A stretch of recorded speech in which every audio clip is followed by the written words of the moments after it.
Go with the flow necklaces are an old design favourite of mine. I often dip back to this technique when I have a creative block and need to restore my mojo or creativity, or when I want to teach a student how to feel the freedom of letting the wire flow in a continuous movement without having to plan or get bogged down with structure and perfect shaping. So you can see I sort of start off with quite a prominent larger bead. It's always an asymmetric necklace, and I use that as my muse, and then I pick other colours that go with that. And I'm just showing you some varieties here to show how different they all are. So it started with that big green central bead, and then I wanted to add the purple, so I've mixed them through. So it's changes every time you create it. So I've picked out a selection of pinks, and I've got one large bead that was my my sort of first choice, and I'm going to use aluminium wire to make the base and do the wire wrapping. So I'm using about 10 inches of 1.6 millimeter gauge soft aluminium wire, but you can use 1 mil silver plated copper. You can use anything you want. You just want a structural base for this necklace, so I'm using the aluminium. So I'm going to one end and I'm creating a circle, and I'm using my bail makers, but I could use my round nose pliers. And I'm using my bail makers because I'm making quite a chunky piece. So curl or spiral the very ends in, and I would say till you have about at least 4 inches, 4 to 4.5 inches in that center curve, because that's going to be the center of your necklace, and you don't want it too wide. None of us have, huge long necks, so I would say this center beaded piece wants to be about 4 inches, and then the spirals on each side. And I'm just going to hammer it now, and what that does is work hardens the wire and makes it nice and solid. So it looks like a big smile, doesn't it? So it's a good start. And then take your large focal bead, the bead that has been your muse, and then find something else that will counterbalance it. And then pick out colours that will go with it and spread them out so that you get a balance, because don't forget it's asymmetric. So you need to keep looking at it and see that if you've got something large, then you balance it out with colour or with the same colour on the other side. So I'm just placing them down and then sort of trying to judge if it does look sort of in proportion. And that's really the hardest bit, is trying to get that balance.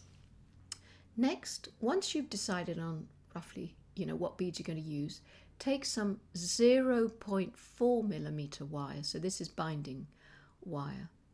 And you're going to use that to bind or secure those beads onto this sort of smiley framework. So I would always start with my large focal bead and position that where you want it. Of course, you don't have to be asymmetric like me. You don't have to put it off center, but I love working with, an asymmetric design. So, and then every time you wire on your beads, leave a gap, because you're going to be wrapping wires around them. You will need a space between them unless you want them bunched up into a little group. And then in that case, if they're small beads, by all means do that. So I'm just putting some connected onto the wire and some that sit a bit lower than the wire. So it's just, you just have to really go with your intuition on this. And if you run out of binding wire like I have, don't worry, because you can always cut another length and then, you know, add another piece in. So I'm going to now work on the other side, and then I'm just continuing with my binding. So I'm putting these two beads together. So that finishes off that end right up to that spiral. And then I've got that little bit of wire there, so I can add in the last bead that I can fit into that place. I might have to unfurl that spiral a bit to get that in there. So bind those in, fit them all into your piece, and make sure they're all secured onto that framework. So if you've got particularly heavy beads, you might have to double wire them on. It's really dependent on the beads that you use. But I'm going to make this quite chunky. So there, all your beads. And the next part of the necklace is to use, I'm using a slightly thinner gauge, 1.25 millimeter. You can use 1 millimeter. Anything will do, or any other wires you've got to hand that are soft and flowing. So I'm going to start with about 1 meter, and I'm going to start by wrapping around my largest bead first. And I'm just going, leaving a bit of a gap. It's like a halo. In fact, I'm going twice around just to sort of leave a little bit of a gap so it really brings your eye towards it. And I'm now going to put a little sort of circle because I've got a little gap in there. And that just fills that space so it looks like a little bit of a spiral. And I want the wire to look like it's flowing around. So I want to push this wire around that bead. Because it's smaller, it's quite difficult to fit it in that little tiny area there. And this is easier now. I'm just going sort of, it's like a bit of a figure of 8, isn't it? Round and round, letting the wire dictate. So every time I go round a bead, I come and secure it onto the framework again. Now I've only got a little bit left there, so I'm just going to leave that end for the moment because I can always put a little spiral on that. In fact, I think I will do that now. Little circle, and that can be flattened over that bead, and that finishes it off nicely. And then I've got to go to this end, go round these two, and I will have a bit extra, so I can go do another loop around the big focal bead. I can bring it back around some of these other beads, and I haven't got quite enough for my last bead, so I'm going to leave it there, cut another length, then attach that back on and encircle the last bead in the row. And that one is going to be fixed or secured. That end is secured onto the framework so it can't move. Just squish it down with the tips of your pliers. And you still got that extended end. So let me get rid of one end because you had two pieces here. That one could be a little loop. And this one can go around and then finish up as a little spiral. I try not to waste any wire. If you can, you know, do it with all the wire you've got and just use it up. And what this framing wire or flowing wire does, it just brings all those different beads into one continuous line. It makes them feel as if they're meant to be together. And that is the go with the flow bit. I'm just hammering the edges if I can get to them, and that work hardens them and gives them another sort of look, as you can see.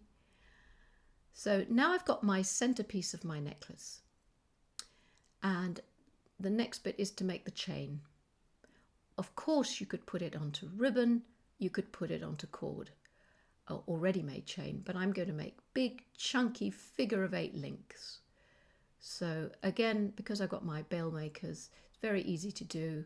Go round one direction, and there's my big circle, and then pick it up just under that, round in the opposite direction, and I've got a lovely big figure-of-8. So I'm going to make lots of those, and I'm going to make lots of big chunky jump rings.